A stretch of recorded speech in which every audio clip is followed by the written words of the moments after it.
Welcome to సర్కార్ India. NTR జిల్లా తిరువూరు నియోజకవర్గంలో బీఎస్పీ ఏపీ రాష్ట్ర అధ్యక్షుడు పరంజ్యోతి పార్టీ కార్యక్రమాలలో భాగంగా తిరువూరు నియోజకవర్గంలో పర్యటించారు. ఈ సందర్భంగా ఆయన మాట్లాడుతూ తిరువూరు నియోజకవర్గంలో బీఎస్పీ పార్టీ గెలుపు బావుట ఎగరవేయబోతుంది అని, అధికార ప్రతిపక్ష పార్టీలపై తిరువూరు ప్రజలు విసుగు చెంది ఉన్నారని, అధికార ప్రతిపక్ష పార్టీలు అధికారంలో ఉండగా ఎస్సీ ఎస్టీ బీసీ మైనార్టీలకు ఎటువంటి మేలు జరగలేదని ఆయన దుయ్యబట్టారు. ఈ సందర్భంగా బీఎస్పీ రాష్ట్ర అధ్యక్షులు పరంజ్యోతితో సర్కార్ India senior journalist Peddavarapu Satyanarayana face to face. Tiruvuru నియోజకవర్గం బీఎస్పీ పార్టీ ఆఫీసులో ఉన్నాం. ఈరోజు బీఎస్పీ పార్టీ నుండి వందన్ కుమార్ గారు నామినేషన్ వేసే సందర్భంలో బీఎస్పీ పార్టీ రాష్ట్ర అధ్యక్షులు పరంజిత్ గారు రావడం జరిగింది. వారిని కొన్ని విషయాలు, పార్టీ విషయాలు అడిగి తెలుసుకునే ప్రయత్నం చేద్దాం. సార్ చెప్పండి, స్టేట్లో బీఎస్పీ పార్టీ ఏ విధంగా ఉంది అంటే ఏం చెప్తారు?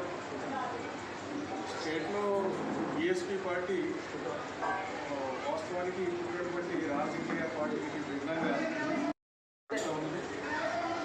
ప్రజలకు ఏదైతే బీఎస్పీ పార్టీ కాబట్టి ఉన్నటువంటి పార్టీలను కూడా ప్రజలు మోసం చేసేది ప్రజలను అనుకుంటూ ఉన్నారు. ఈ క్రమంలో ఖచ్చితంగా రాష్ట్రంలో ప్రజలందరూ కూడా మమ్మల్ని ఆదరిస్తారు. అంతేకాదు రాబోయేటువంటి ఎన్నికల్లో మేము మా ప్రభావం చూపగలుగుతున్నాం. అంతేకాదు కొన్ని సీట్లు కూడా మేము గెలబోతున్నాం. తిరుగు నుంచి కూడా మేము గెలబోతున్నాం. అలాగే రాష్ట్రంలో కొన్ని సీట్లు తప్పకుండా మేము రాష్ట్రంలో కొన్ని సీట్లు మేము గెలవబోతున్నాం అనే విషయం చెప్పారు. అసలు రాష్ట్రం మొత్తం మీద బీఎస్పీ పార్టీ ఎన్ని సీట్లు ఇచ్చింది? ఈ రాష్ట్రంలో ఉన్నటువంటి అన్ని అసెంబ్లీ స్థానాలు 170 స్థానాలు అలాగే పార్లమెంటు 25 పార్లమెంట్ స్థానాలు పూర్తి చేస్తున్నాం.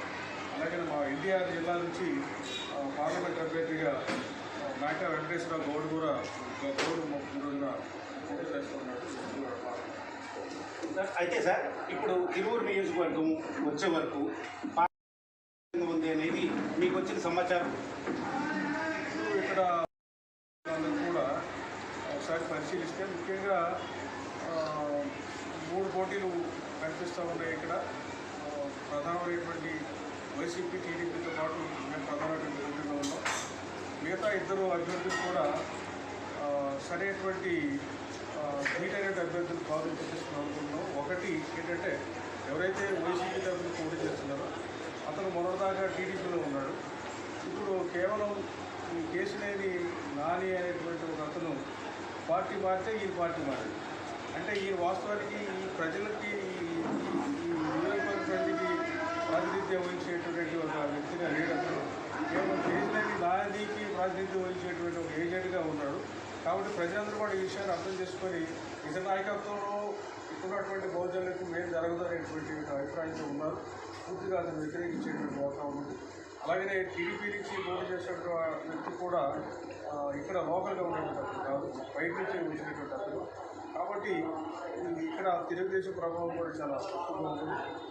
ఈ క్రమంలో మరి మా అభ్యర్థిగా ఉన్నటువంటి లక్ష్మీ వందన్ కుమార్ గారు ఇక్కడ స్థానికులు, అంతేకాదు స్టేట్ లెవెల్లో ఒక మంచి పొజిషన్లో ఉన్నటువంటి పరిపాలన చేసినటువంటి అధికారులు పనిచేశారు. అంతేకాదు ఈ సంవత్సరం నుంచి కూడా ప్రజలు ప్రతి గ్రామాల్లోకి వెళ్ళి ప్రజలకి సమస్యలు. నియోజకవర్గంలో స్థానికత అనే విషయాన్ని రాష్ట్ర అధ్యక్షులుగా మీరు తీసుకొచ్చారు. స్థానిక ఇప్పుడు అధికార పక్షం ప్రతిపక్షం కూడా స్థానికులు కాదు, వందన్ కుమార్ గారు స్థానికుడు కాబట్టి వందన్ కుమార్ గారికి రేపు గెలిచే అవకాశం ఉంది, ప్రజాదరణ ఉంది అనే విషయాన్ని మీరు చెప్తున్నారా? ఖచ్చితంగా చెప్తా ఉన్నాం. రేపు రాబోయేటువంటి ఎన్నికల్లో ప్రజలందరూ, ఈ నియోజకవర్గ ప్రజలందరూ కూడా బీఎస్పీకి ఓటేయడానికి సిద్ధంగా ఉన్నారు. ఈ వందన్ కుమార్ గారిని ప్రజాప్రతినిధిగా వాళ్ళ సమస్యలు పరిష్కరించేటువంటి అభ్యర్థిగా అసెంబ్లీకి పంపడానికి ఈరోజు ప్రజలందరూ కూడా వేవ్ ఈరోజు